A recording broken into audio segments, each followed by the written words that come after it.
Thanks to first-hand accounts, this program tells the story of women who were part of Italy's Camorra Mafia. Some chose to collaborate and are now protected in secret locations. Other women opted not to collaborate with the state and are currently serving their full sentences in jail.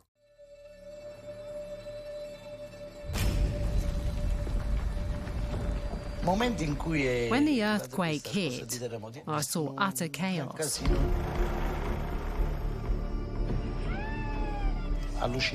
It was unreal. They had simply dumped us there. I looked around and I thought, how are we going to live here? I was the first woman who sold drugs out in the open. The guys from the clans would regularly come by and tell me, you either close your market or we'll shoot you. I'll split your head open, we're in charge.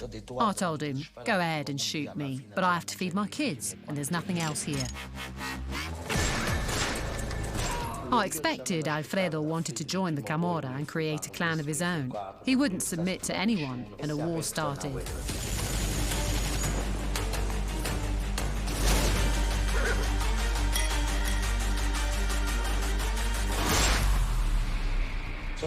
My name is Anna Russo, and I'm a law enforcement informer. I was part of the Russo clan, and too much power has destroyed my family.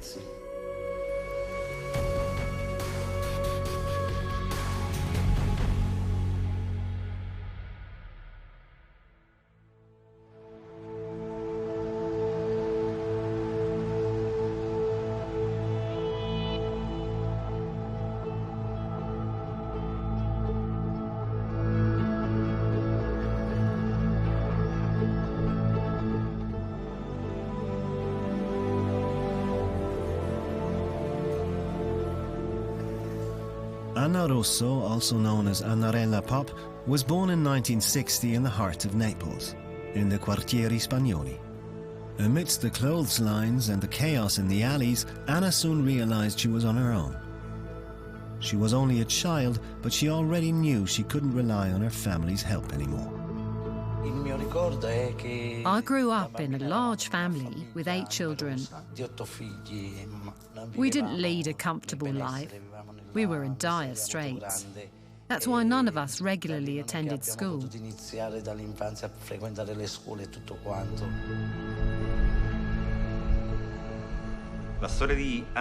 Anna Russo's story perfectly mirrors the cliché of the living conditions in the Quartieri Spagnoli. The people there live in large housing blocks, very close to one another. The smells, the scents, but also the feelings of fear create a special atmosphere. You aren't ever an individual in the Quartieri Spagnoli. You're always part of one great big family. She was well aware of this.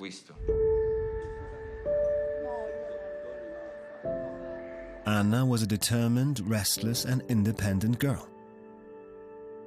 She was only 13 when she fell in love with a young man far older than herself. An encounter that would change her life forever. The atmosphere at home was harmonious, but my mum was pretty strict. As soon as I made my first mistake, which was running away with a man who was 10 years older than me at the age of 13, she sent me to live with my in-laws right away. She sent me there, just like that, without even knowing what kind of family it was or what I was up to there.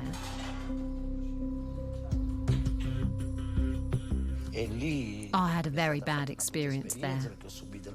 I was physically abused, and I couldn't tell anyone, because at the time, people were narrow-minded and you didn't speak to your parents. I was very young and I didn't know how to react, but maybe I could have told my parents, and maybe they would have done something about it, because I was in a very bad place.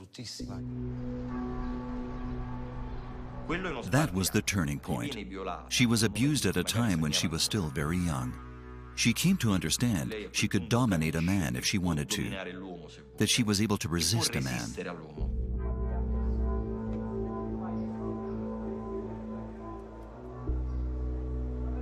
Resist, survive. Too soon, Anna learns the meaning of these words. From there, it's only a small step towards committing a series of petty thefts.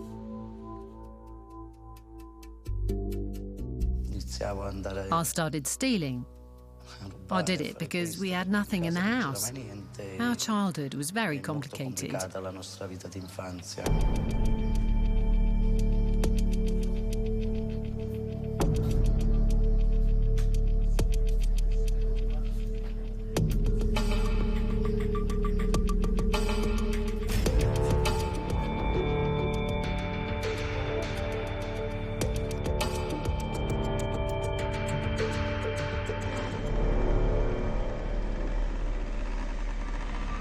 The fight for survival becomes everyday life for the Russo family. Alfredo, Anna's younger brother, is still a child when he joins a gang living on petty crimes. He had his friends. They rented scooters at the Quartieri Spagnoli and used them to snatch bags from people in the Plebiscito Square or in Via Roma. Alfredo had joined the Testamate, the Screwballs, a group somehow in the middle between a Camorra group and a violent soccer fan club.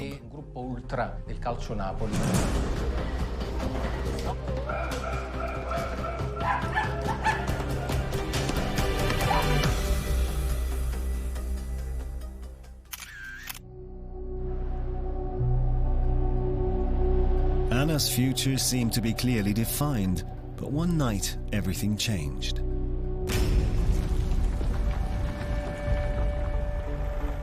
At 7:34 p.m. on November the 23rd, 1980, a violent earthquake shook Irpinia for 90 endless seconds. It cost almost 3,000 lives. The earthquake reached right into the heart of Naples, which was devastated. There was a tremendous mess, utter chaos after the earthquake. My son Luigi was there with me. He had just been born and was 40 days old. The earth trembled under my feet. I looked up to see the chandelier swinging, and I immediately left the building to run back home. The earthquake didn't just shake the neighborhood physically. It also swept away its precarious balance of coexistence. The small certainties of every poor family living in the Quartieri Spagnoli. On November 23, 1980, all that was left of Anna's innocence and dreams was taken away. 20,000 homes were built in the various districts of the Neapolitan suburbs. This aroused the interest of both the organized crime and the so-called white-collar crime.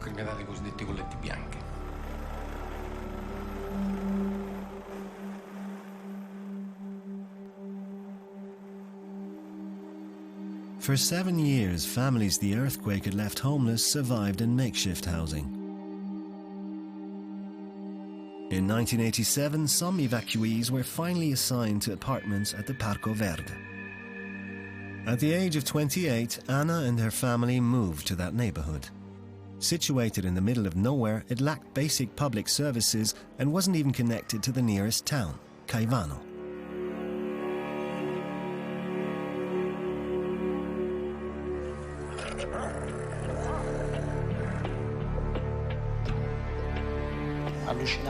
It was unreal. We were simply dumped there. We looked around, and there was nothing. Nothing that bore any resemblance to life. Absolutely nothing.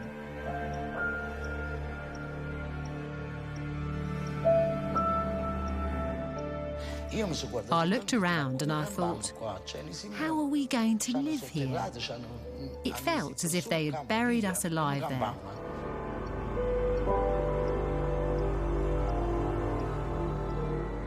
Parco Verde has always been a kind of human beehive, a world that even today, so many years later, is totally secluded, almost impenetrable.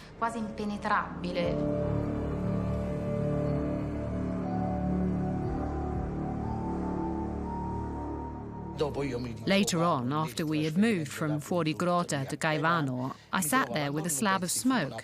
I took that and thought, I'll try, although not a soul is passing by. It's the only thing I can do, and I'll do it.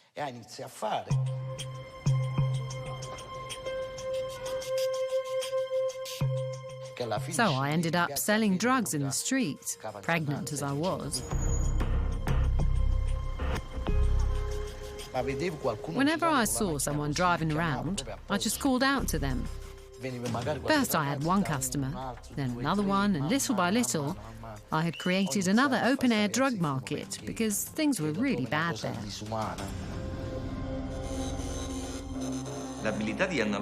Anna Russo's ability to develop an illegal business in no time at Parco Verde in Caivano stemmed from her powerful ability to communicate.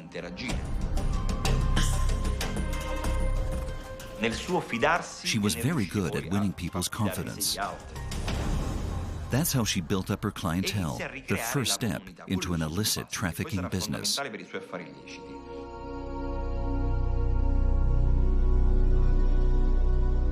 Anna was no longer alone. She was a mother.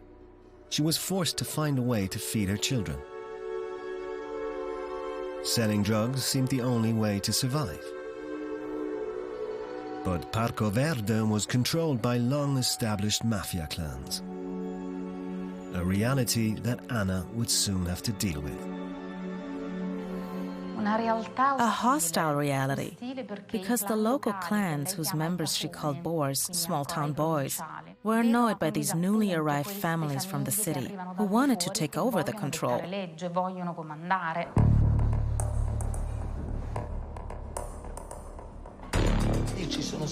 The clans had always been there, but were very discreet. You didn't see them, you only knew who was in charge.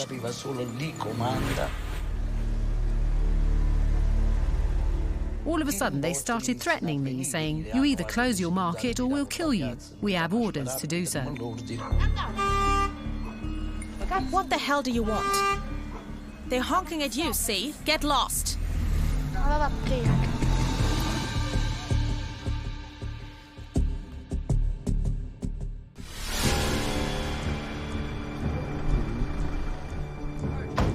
Hey, who said you can sell dope here?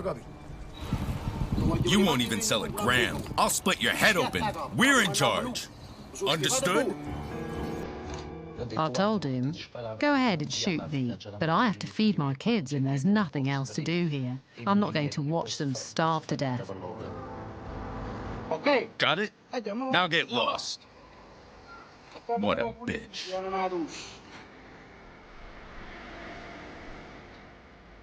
The Cutolo clan had always opposed drug trafficking in the neighborhood because it attracted the attention of the police and created enemies among the local population. But Anna was a rebellious woman who wouldn't be intimidated. Quite the opposite. She succeeded in expanding her business. It was very complicated because the police started patrolling. They had noticed unusual activities at the Parco Verde. Initially, it was very difficult, but I was selling good quality smoke. The open-air market started growing and profits were good, you see.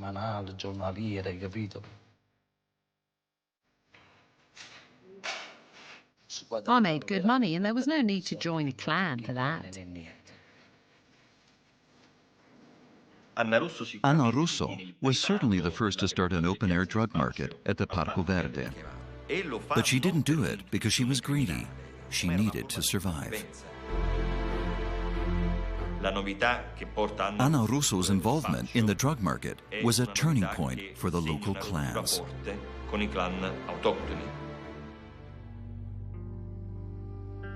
I was more scared to die of starvation.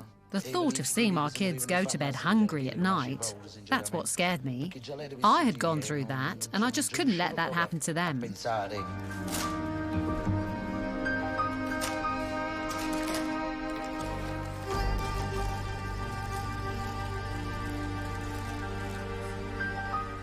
Anna would stop at nothing to offer her children a better childhood than her own. Thanks to her determination, her drug sales increased. Therefore, Anna involved her sister Giovanna and her sister-in-law Luisa in her business. With Anna as the boss, the three women established a drug dealing company at Parco Verde.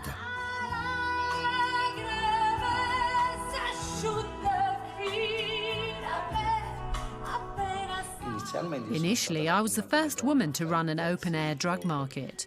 Later, I set up a company with my sister and my sister-in-law, Luisa. We actually did quite well, considering we were women.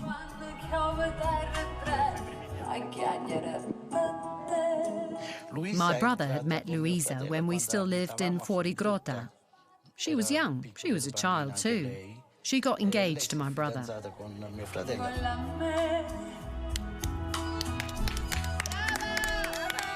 Anna Russo was surely the most charismatic woman within the Russo family. I believe this group had a need for power. So they needed to feel connected, not alone. That's how their criminal business started. That's the beginning of the contemporary history of the Russo family.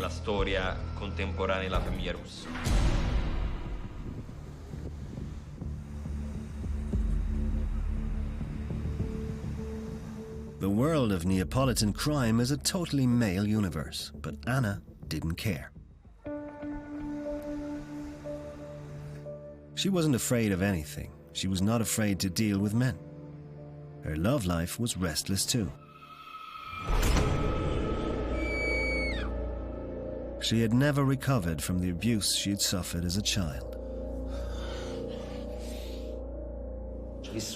I always had problems dealing with men because I had been abused by a man and I couldn't escape at the time.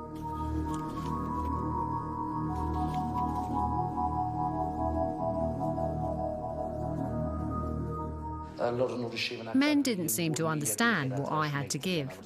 I had sex with them and they called me cunt, cocksucker, slut, pardon my French, but I liked driving them crazy. That's the way it was. That's what I wanted.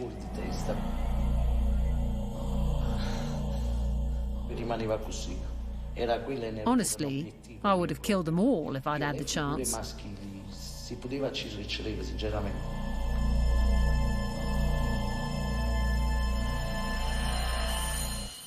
Anna decided to become defiant towards men. She decided she would lead the game.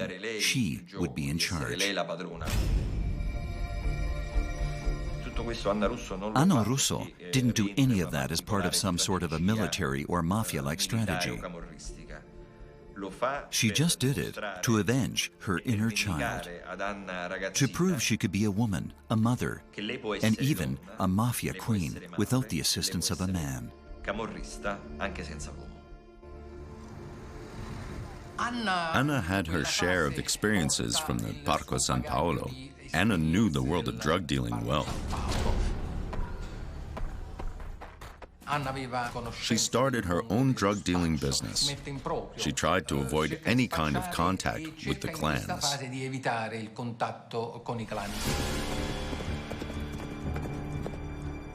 One of the strongest clans at Parco Verde was affiliated to the Cutolo clan led by Salvatore Natale. Anna's brother Alfredo had been in the criminal scene since childhood. Unlike his sister, he wanted to maintain a good relationship with the local clan. This relationship helped Anna defend her drug dealing from the hostilities of the Cutolo clan.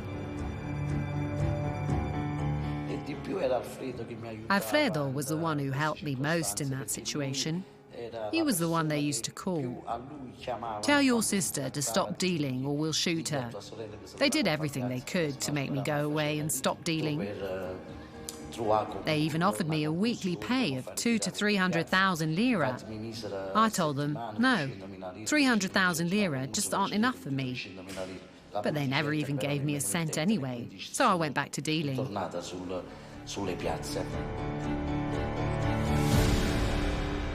Anna's business was tolerated by the Cutolo clan, who had other plans for the Russo family.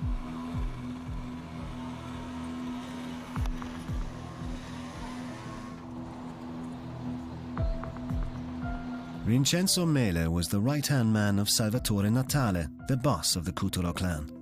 In obedience to the clan's will, Alfredo became Mele's right-hand man. I expected Alfredo wanted to join the Camorra, but he wanted his own clan. He didn't want to obey anyone. Alfredo had known the rules of the game since childhood. He knew how to act in that world, which made him a good soldier to handle the clan's business. But only Anna understood her brother Alfredo's true ambition. We knew Alfredo's skills. He always used to tell us, yeah, go on, make your business bigger. I'll take care of everything.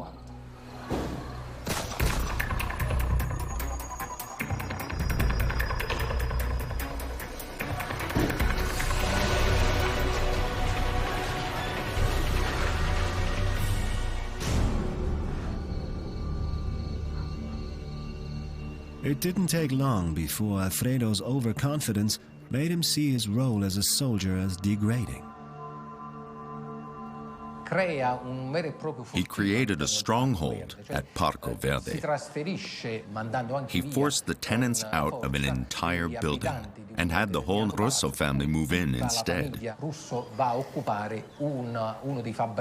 Then he decided to start his own group.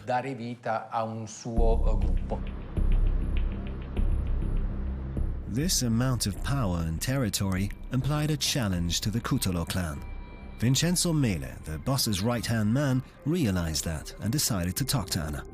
2 days earlier, I was stopped by Vincenzo Mele under the apartment block where he lived. He said to me, Anna, look at me. You have to tell me if you're hiding something from me and if your brother is planning to do something to me. I trust only you. Look at me. Tell me what's going on.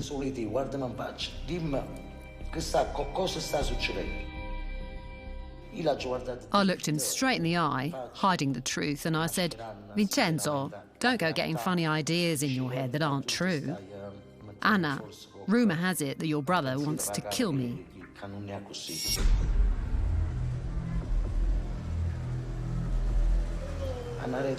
I replied, you're wrong. I can assure you that you're mistaken. I reassured him on that occasion.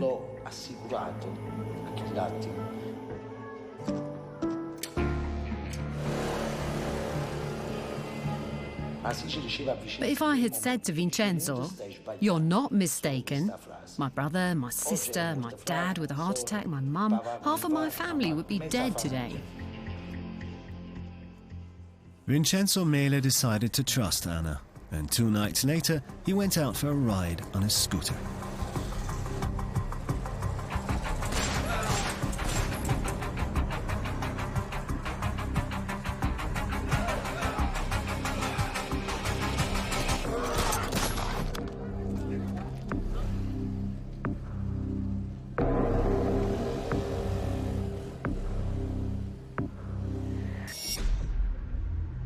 It didn't take long before the Mele murder evoked consequences.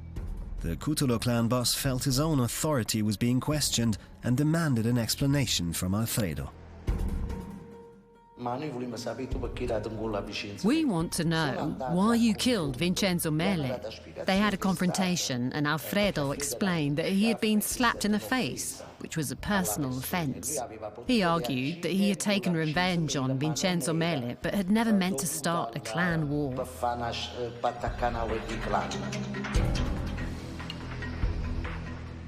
However, this explanation didn't hold water and a war started. Anna will always carry the burden of the lies she told Vincenzo Mele 2 days before the deadly ambush. She realized she had got caught up in something out of her league. She realized it had become no longer just a matter of selling drugs or being a mafia queen to feed her children. Now it was about gaining power. And unlike Alfredo, she never had this ambition. The founding of the Russo clan was baptized with Vincenzo Mele's blood. Alfredo's ambitions triggered an inevitable war. The need to stock up on weapons became urgent.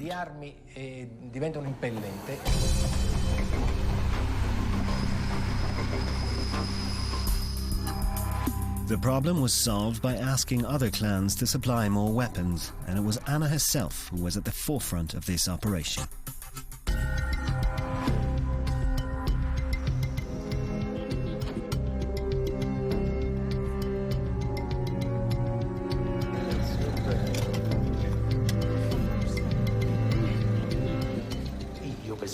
I had to go myself with my sister Giovanna.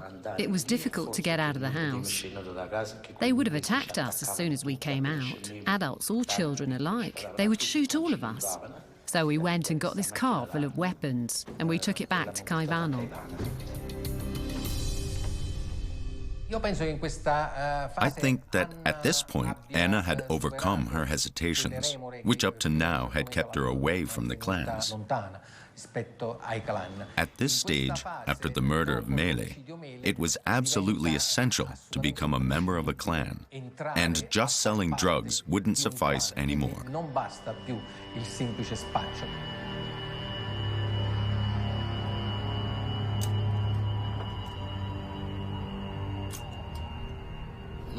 I taught myself how to use a gun because I thought they want to kill us, and I have to figure out how to defend myself.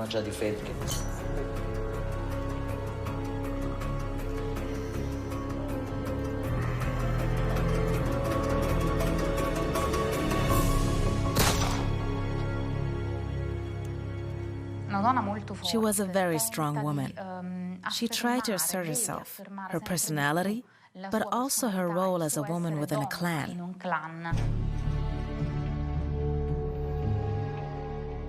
The Russo clan needed to expand. After they had received their supply of weapons and drugs, they also needed allies. They found them in the two Ciccarelli brothers, friends of Anna and Alfredo, who owned a store at the Parco Verde. Domenico Ciccarelli asked me, "Anna, I'm broke. Please let me sell drugs with you. I need to make some money. I'm in trouble." I said, "Okay.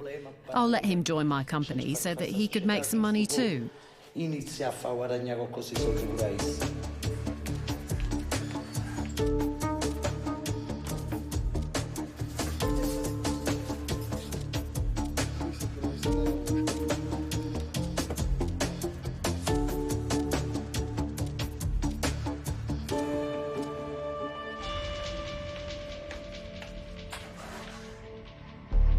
Anna had become a real mafia queen.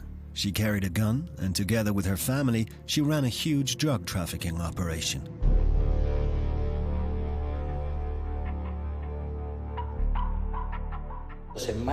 If we happened to get a batch of cocaine, we sold that too, though it wasn't our actual business. It was Giovanna who dealt with cocaine. I sold pot, hashish, and my brother sold Kobret or heroin.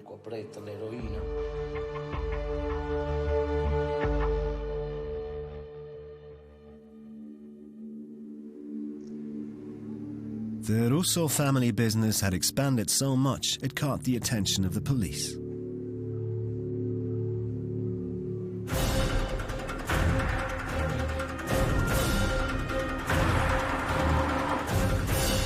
In 1997, during a police bust, the whole Russo clan was arrested. Anna, Alfredo, Giovanna and the Ciccarelli brothers all ended up handcuffed. We were all at my house. That's where we kept our weapons, because there was a war going on. And that was it. They came in the morning, they searched their house, and we got arrested for possession of weapons.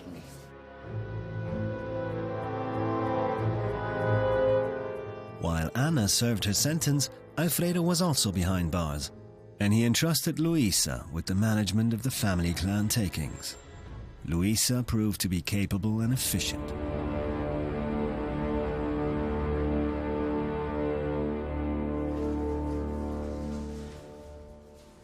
Luisa Maresca was, so to speak, the feminine side of Anna. They always got along well, up to a certain point, until Alfredo went behind bars and his wife took over the control of their illegal trafficking. But Luisa could not rule on her own, and she chose Anna's sons, Luigi and Raffaele, as her bodyguards. Now the young men were part of the clan, and they risked their life on the streets every single day. When Anna was released from prison a few months later, she found her children had changed a lot and were with Luisa now.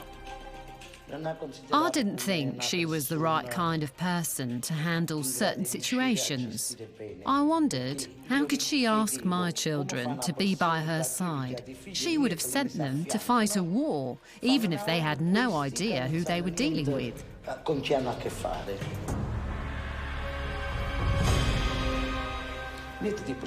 She should have asked someone else instead of asking family members. If she really wanted to start something, she should have thought twice. They were my children, not hers.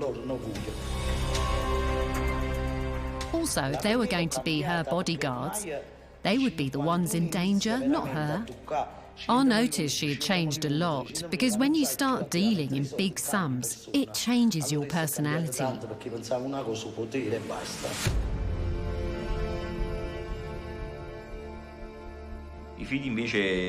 Anna's children had followed a different path. They were very close to Luisa, her sister-in-law. This may have provoked some kind of jealousy in Anna Russo, but the main problem was they were loose cannons. In 1998, Alfredo was released from jail. Despite being under house arrest, he took over the control of the clan, together with his wife Luisa. He also kept Anna's sons, Luigi and Raffaele, close by his side. Anna knew her brother well, so she knew exactly what her children were risking.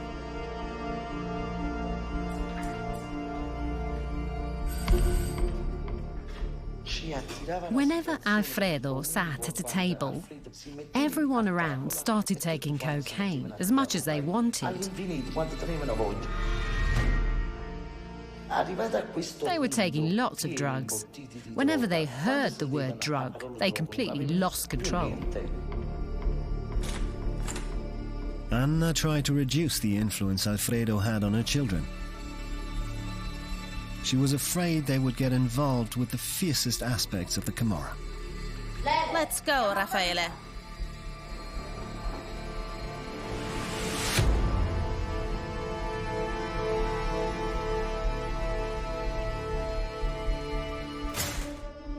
But Alfredo's freedom didn't last for long. Just a few months later, he was put behind bars again. But the fight over the drug market didn't stop. Since Alfredo was in prison, Anna and Luisa became a target for the Cutolo clan. The boss Salvatore Natale was determined to win back the territory at Parco Verde. On a quiet afternoon in 1999, Anna's and Luisa's children were also targeted.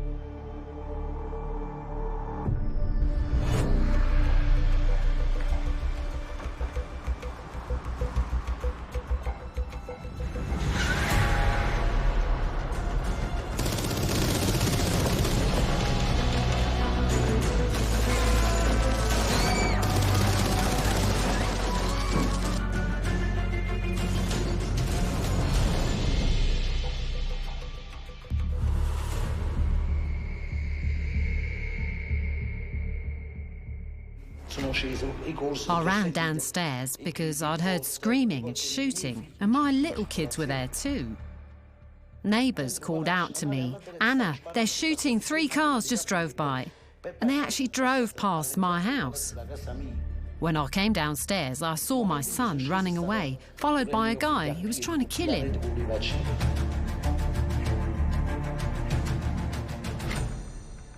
I found my son sitting behind Cicciarelli's store. He said bullets went flying over our heads.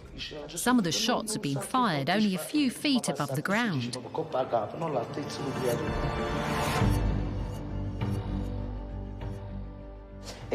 As a matter of fact, the shots had also been fired at Luisa's car with her son sitting inside.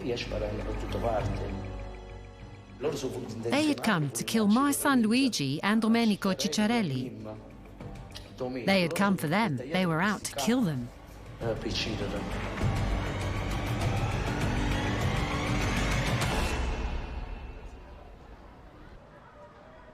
After this assassination attempt, the War of the Clans became an open conflict. But it wasn't just a war against the Cutolo clan. The Russo clan was about to be destroyed. Anna and the rest of her family were bitterly divided.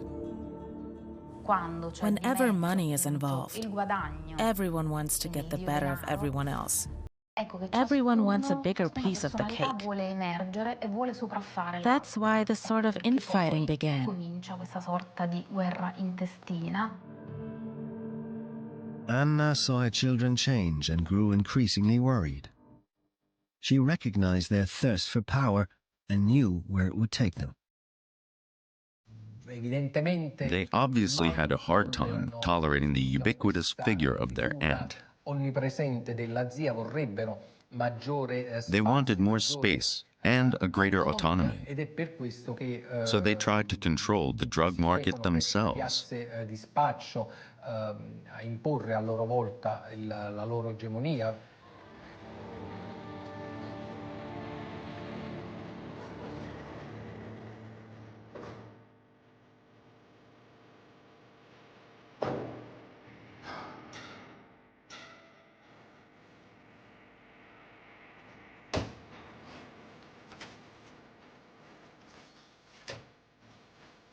When my children heard the word drug, they would just lose control. They went crazy. They just would not listen. They went and stole my sister-in-law's drugs.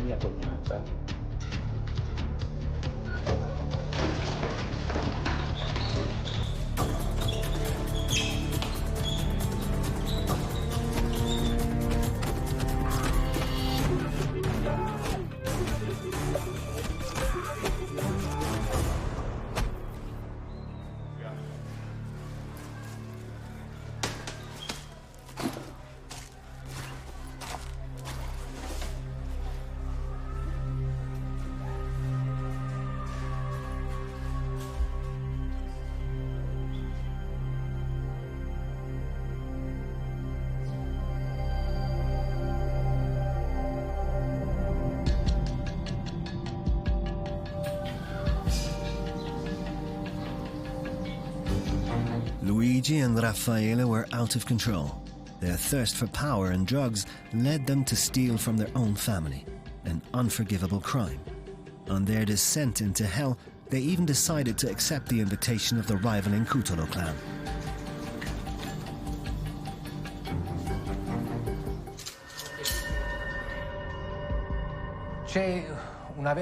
A commercial exchange between the clans started.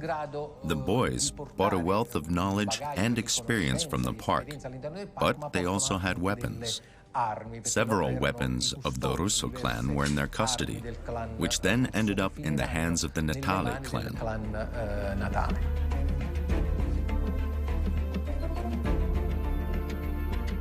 Alfredo didn't have a complete picture of the situation because it was behind bars. He regarded Anna's son's actions as the worst betrayal. He wrote a letter with very specific orders and handed it over to Luisa. They were supposed to kill me and my children.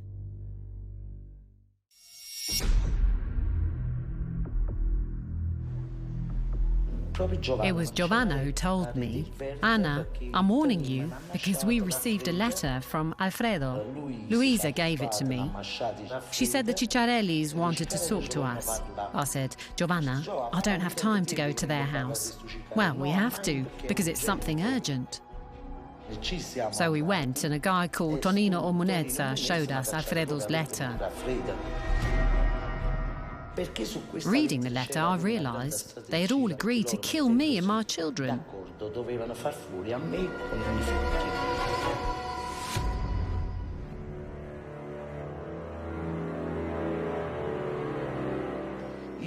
I knew my brother's handwriting, so I knew it really was him who had written this. It could have been a bluff, someone else could have written it.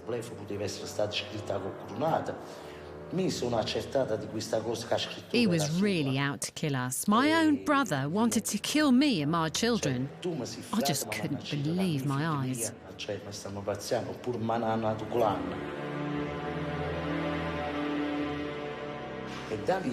Now I feared for my children's lives. I knew what Alfredo was capable of. I had seen it with my own eyes.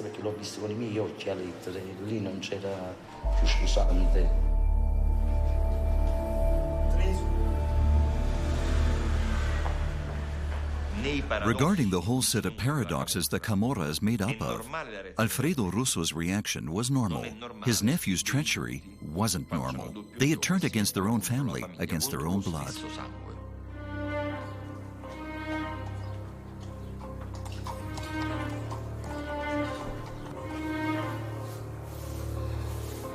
The Russo family had been shattered.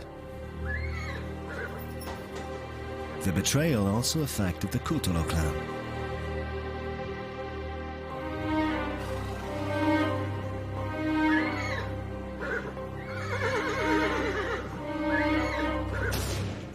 In fact, their boss Salvatore Natale was killed by his own men.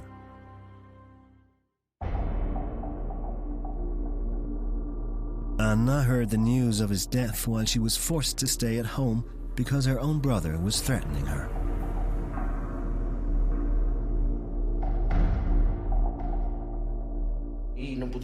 I couldn't leave the house anymore, the way things were going at the Parco Verde.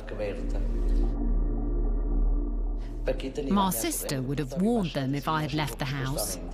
My own children were running around outside, sometimes armed with a bomb, sometimes with guns. They wanted to attack the Cicciarellis but couldn't find them. They came to threaten me at night. My children got scared. They were firing their Kalashnikovs. They rang the intercom saying, "Come down, Anna, come down."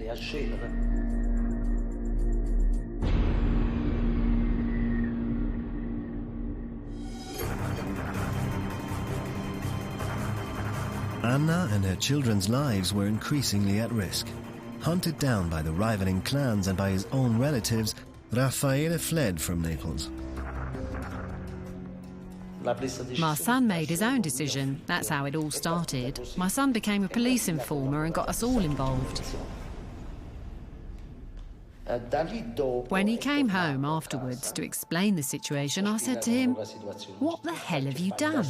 You didn't tell me a thing. No one knew nothing. And you got us all into a big mess."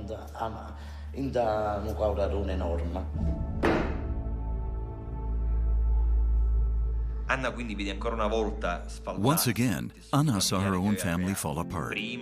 All she had built up in the years after their move to the Parco Verde, the clan she had created, the family she had bound together by joint criminal activities, had been destroyed.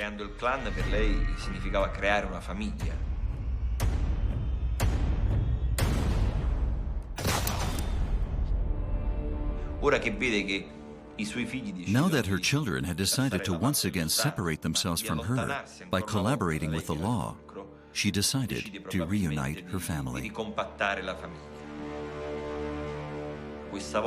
Only this time, she didn't use criminal and illegal activities to do so, but she took the path of surrender.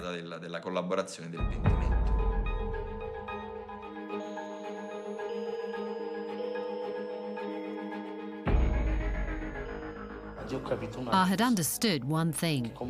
The net was closing in on us, and the prosecutors were waiting for me, not for my son.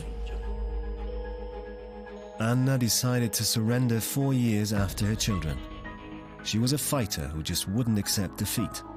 But a moment of lucidity was enough for her to realize her criminal career had only caused pain. And her own children had opened her eyes to this. I understood another thing about life. Maybe I was just trying to provide them with everything I thought they needed. When they came to see me in jail, I was taken aback by something they said, something very simple. "Mum, you did so much for us, and now you got arrested.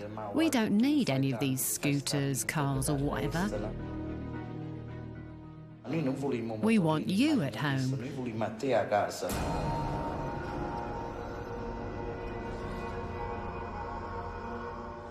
They really surprised me because I had never seen it that way before.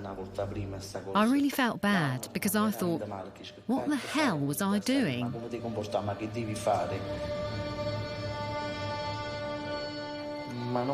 I can't regret what I did. I didn't have a choice. I can't feel sorry because I knew what I was doing. Today, my children have taken their lives into their own hands. They made me very proud by going to school, meeting people I would never have thought they would. People of different cultures, different mentalities, but they did.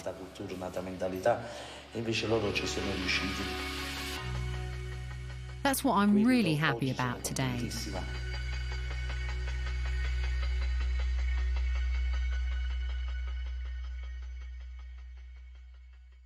Anna Russo has served a 4-year sentence for drug trafficking and is currently under trial for association with the Mafia. In 1999, she joined the Witness Protection Program, and since 2003, she has been cooperating with law enforcement agencies.